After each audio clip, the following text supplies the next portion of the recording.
Full stack web development के इस part पे आप सभी का स्वागत है। तो चलिए देखते हैं कि इस पार्ट पे हम लोग क्या क्या चीज़ सीखने वाले हैं। तो आज के इस ट्यूटोरियल पे हम लोग देखेंगे कि हम लोग जो फुल स्टैक वेब डेवलपमेंट सीखने वाले हैं इसके लिए कुछ सेटअप का ज़रूरत है हम लोगों को। जैसे कि मान लीजिए आपका कंप्यूटर पे कुछ नेसेसरी चीज़ लगेगा जो कि हम इस ट्यूटोरियल पे आज डिस्कस करेंगे। इसलिए इस टॉपिक को हम लोग नाम दिए हैं वेब डेवलपमेंट सेटअप टूल। ठीक है, तो चलिए देखते हैं कि क्या क्या चीज़ ज़रूरत होगा हम लोगों को। तो देखिए, हम लोग जानते हैं कि सबसे पहले हम लोगों को लगेगा एक ब्राउज़र। जैसे कि हम पहले भी देखे थे, जब वेबसाइट कैसे काम करता है, तो एक वेब पेज को खोलने के लिए आपको क्या ज़रूरत होता है? एक ब्राउज़र ज़रूरत होता है, राइट? तो यहाँ पर काफ़ी सारा ब्राउज़र है, बट इस कोर्स पे हम लोग देखेंगे कोई भी एक ब्राउज़र। जैसे कि मान लीजिए पॉपुलर कुछ ब्राउज़र में से है गूगल क्रोम और एक है फायरफॉक्स, एंड अगर आप मैक ओएस पे हो तो आप सफारी भी यूज़ कर सकते हो। बट हम लोग इस ट्यूटोरियल पे यूज़ करेंगे गूगल क्रोम ब्राउज़र को। हम लोगों का जो आउटपुट होता है या फिर वेब पेज होता है उसको देखने के लिए या फिर डिबग प्रोसेस के लिए, सभी कुछ के लिए हम लोग गूगल क्रोम यूज़ करेंगे। ठीक है, तो इसके बाद हम लोग देखेंगे कि ये जो ब्राउज़र है इसमें तो हम लोग आउटपुट देखेंगे, ये हो गया।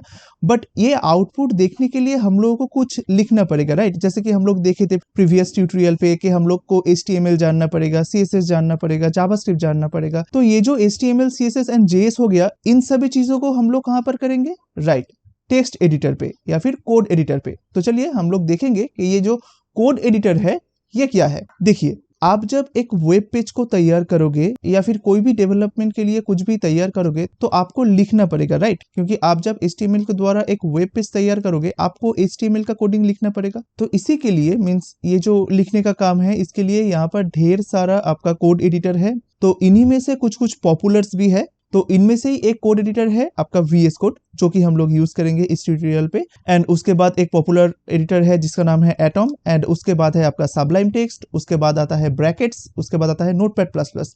देखिए, आप इनमें से कोई भी एडिटर को चूज कर सकते हो। ऐसा नहीं है कि मैं VS कोड यूज कर रहा हूँ तो आप लोग VS कोड ही यूज करोगे। मैं आप लोगों को बता देता हूँ, मेरा और एक बंगाली चैनल है तो वहां पर मैं नोटपैड प्लस प्लस पे सिखाता हूँ। इसी के कारण कि ये जो नोटपैड प्लस प्लस है ये बिगिनर्स के लिए सबसे अच्छा होता है। ठीक है, बट इस ट्यूटोरियल पे मैं VS कोड यूज करूंगा। आप लोग चाहो तो ये एटम, सबलाइम, ब्रैकेट्स या फिर नोटपैड प्लस प्लस कोई भी एक एडिटर यूज कर सकते हो, बट इस कोर्स पे हम लोग VS कोड यूज करेंगे। ठीक है, एंड और एक चीज मैं बोल दे रहा हूँ, देखिए ये VS कोड हो गया, एटम हो गया, ये सब एडवांस कोड एडिटर है। तो यहाँ पर आप लोग क्या कर सकते हो कि आप लोग बहुत सारा इन लोग का जो एक्सटेंशन होता है, या फिर अगर आप एटम यूज करते हो तो वहां पर पैकेजेस रहता है। तो हम लोग बहुत सारा ये जो एक्सटर्नल पैकेजेस है या फिर एक्सटेंशन है, ये चीज यूज करके हम लोग का जो वर्किंग प्रोसेस है उसको बहुत ज्यादा फास्ट कर सकते हैं। बट फॉर द मोमेंट मैं उन सब चीजों पे नहीं जाऊंगा, क्योंकि आप सभी लोग बिगिनर्स हो। तो स्टेप बाय स्टेप हम लोग जाएंगे। ठीक है, पहले तो हम लोग VS कोड पे काम करेंगे, फिर अगर जरूरत हुआ तो हम लोग एक्सटेंशन यूज करेंगे, राइट?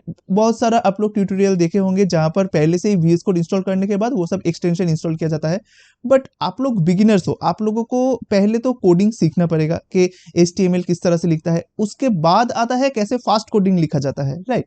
सो सभी कुछ हम लोग स्टेप बाय स्टेप देखेंगे। ओके, तो उम्मीद करता हूं आप लोग स्टेप बाय स्टेप बहुत ही अच्छी तरीके से आप लोग यहाँ से सीख पाओगे। तो चलिए हम लोग देखते हैं कि VS कोड हम लोग कहाँ से इंस्टॉल करें एंड किस तरह से डाउनलोड करें सभी कुछ। तो देखिए, VS कोड को यूज करने से पहले आपको सबसे पहले उसको डाउनलोड करना पड़ेगा। तो इसके लिए आप google.com पे चले जाओ, वहां पर सर्च बार पे लिखो VS कोड। सिर्फ देखिए यहाँ पर ऑटो सजेशन आ रहा है डाउनलोड बोल के, तो आप लोग यहाँ पर लिख दो कि VS कोड डाउनलोड, ये सर्च करो। उसके बाद आप लोग ये पहला वाला लिंक जो है यहाँ पर चले जाओ, इसको राइट क्लिक करके मैं न्यू टैब पे ओपन कर रहा हूँ।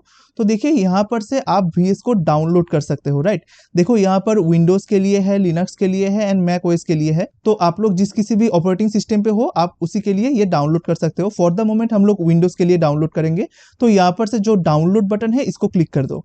ठीक है, तो देखिए डाउनलोड पे क्लिक करने के बाद यहाँ पर एक पॉपअप आ गया है जहां पर लिखा आ रहा है कि VS कोड सेटअप इंटू 64। जैसे कि हम लोग का 64 ऑपरेटिंग सिस्टम है, इसके लिए यहाँ पर ये 64 दिखा रहा है। आप सिर्फ ये सेव फाइल पे क्लिक करो। देखो सेव फाइल पे क्लिक करने के बाद यहाँ पर आप लोग का जो ये डाउनलोड है ये हो रहा है।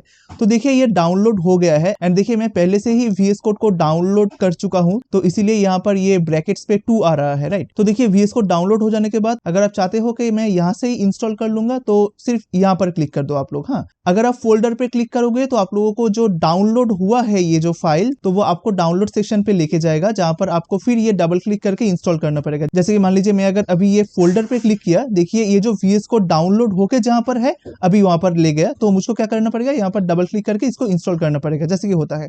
और अगर मैं चाहता हूं कि मैं यहां से ही उसको इंस्टॉल करूंगा, तो ये फोल्डर पे क्लिक ना करके आप लोग यहां पर क्लिक करो, तो देखोगे यहाँ पर जब भी आप क्लिक करोगे, देखिए ये इंस्टॉल का विंडो आपके पास चला आएगा।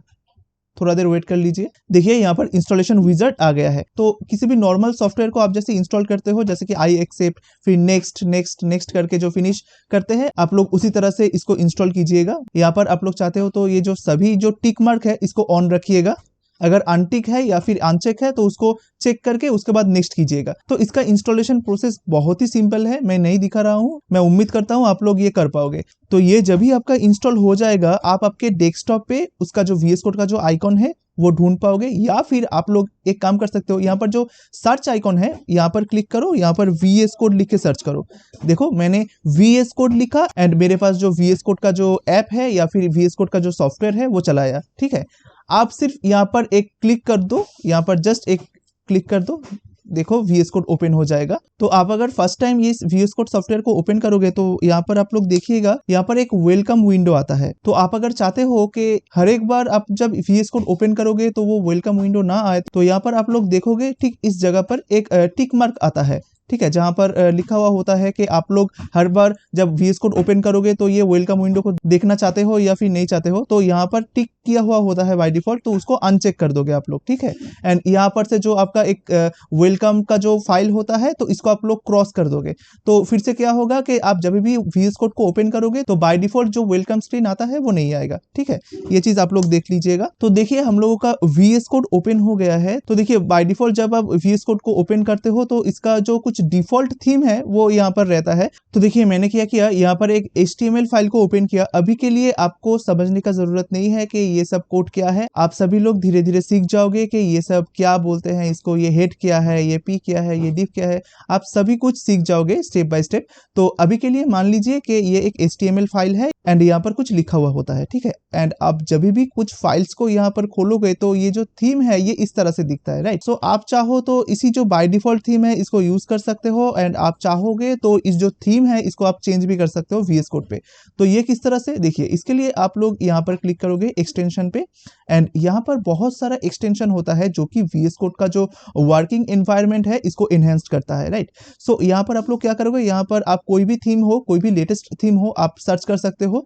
जैसे कि वन डार्क प्रो हो गया जो कि एटॉम का डिफॉल्ट थीम होता है एंड बहुत ही पॉपुलर है, जैसे कि वन डार्क प्रो, ये एक थीम है। तो आप जब भी सर्च करोगे तो यहाँ पर एक बार क्लिक करो, तो यहाँ पर राइट साइड पे देखोगे कि वन डार्क प्रो किस तरह का थीम है, एंड ये जो थीम है इसको इंस्टॉल करने के बाद आपका एडिटर किस तरह से दिखेगा, ये सब कुछ यहाँ पर दिखाता है। ठीक है, एंड ये चीज देखने के बाद अगर आप डिसाइड करते हो कि हाँ इस थीम को आप इंस्टॉल करोगे, तो यहाँ पर जो इंस्टॉल बटन है यहाँ पर आप क्लिक कर सकते हो।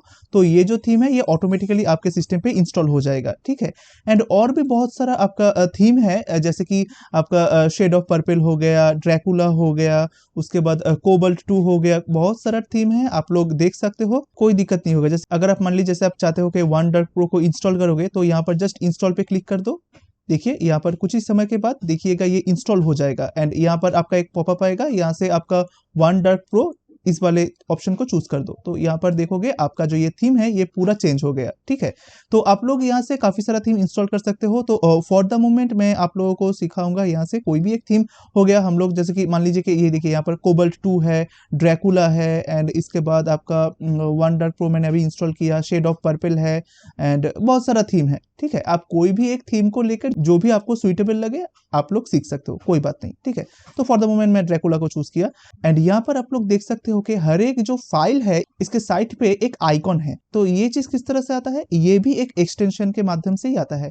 तो वो कौन सा एक्सटेंशन है, आप लोग इसके लिए फिर और एक बार ये एक्सटेंशन टैब पे चले जाओ, एंड यहाँ पर आप सर्च करो फाइल आइकॉन, ये चीज लिख के। तो आप लोग देखिएगा कि यहाँ पर बहुत सारा फाइल आइकॉन का जो आपका एक्सटेंशन है ये आपके पास चलाएगा। वहां से जो मोस्ट पॉपुलर है वो है मटेरियल आइकॉन थीम, ये बहुत पॉपुलर है, एंड और एक है जो कि मैं यूज करता हूँ वो है VS कोड ग्रेट आइकॉन। आप कोई भी एक आइकॉन थीम यूज कर सकते हो। फॉर द मोमेंट हम लोग के यहाँ पर जो मटेरियल आइकॉन थीम है वो यूज हो रहा है। आप अगर चाहोगे तो आपका VS कोड ग्रेट आइकॉन भी यूज कर सकते हो, कोई दिक्कत नहीं है, ठीक है। तो देखिए हम लोग बाद में सीखेंगे कि ये जो हम लोग HTML कर रहे हैं, CSS कर रहे हैं, तो इसको और भी ज्यादा फास्ट करने के लिए हम लोग क्या करेंगे, बहुत सारा एक्सटेंशन यहाँ से ऐड करेंगे। तो ये चीज हम लोग बाद में सीखेंगे, बट फॉर द मोमेंट हम लोग सीखेंगे ये जो HTML है ये क्या होता है। तो हम लोग का जो जर्नी है ये बहुत ही इंटरेस्टिंग होने वाला है, आप लोग बहुत कुछ सीख पाओगे ये जो फुल स्टैक डेवलपमेंट का जो जर्नी है यहाँ से, ठीक है। तो आज के लिए इतना ही, नेक्स्ट ट्यूटोरियल से हम लोग शुरू करेंगे HTML। तो उम्मीद करता हूँ आज का जो ये पार्ट है आप लोगों को अच्छा लगा होगा। तो आज के लिए इतना ही, मिलते हैं नेक्स्ट ट्यूटोरियल पे।